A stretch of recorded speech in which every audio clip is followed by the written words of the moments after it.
حضرت انس رضی اللہ تعالیٰ عنہ فرماتے ہیں کہ رسول اللہ صلی اللہ علیہ وسلم نے ایک صحابی کو مشرکین کے سرداروں میں سے ایک سردار کے پاس اللہ تعالیٰ کی طرف دعوت دینے کے لیے بھیجا۔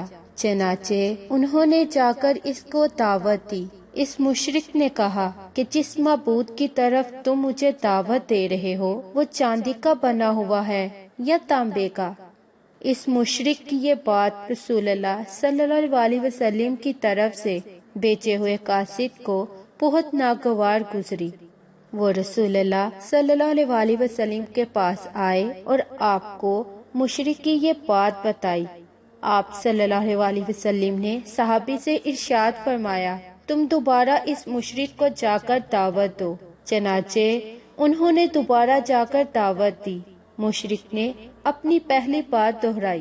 وہ صحابی رسول اللہ صلی اللہ علیہ وسلم کے پاس آئے اور مشرک کی بات بتائی۔ آپ صلی اللہ علیہ وسلم نے پھر ارشاد فرمایا، جاؤ اس کو دعوت دو۔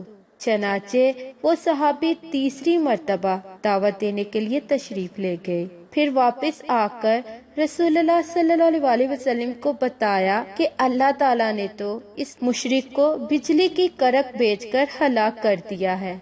رسول اللہ صلی اللہ علیہ وسلم راستے میں تھے، آپ کو اس واقعہ کا علم نہیں تھا۔ اس موقع پر رسول اللہ صلی اللہ علیہ وسلم پر اللہ تعالیٰ کا یہ ارشاد نازل ہوا، اور اللہ تعالیٰ زمین کی طرف بجلیاں بیچتے ہیں، پھر جس پر چاہے گرا دیتے ہیں، اور یہ لوگ اللہ تعالیٰ کے بارے میں جھگڑتے ہیں۔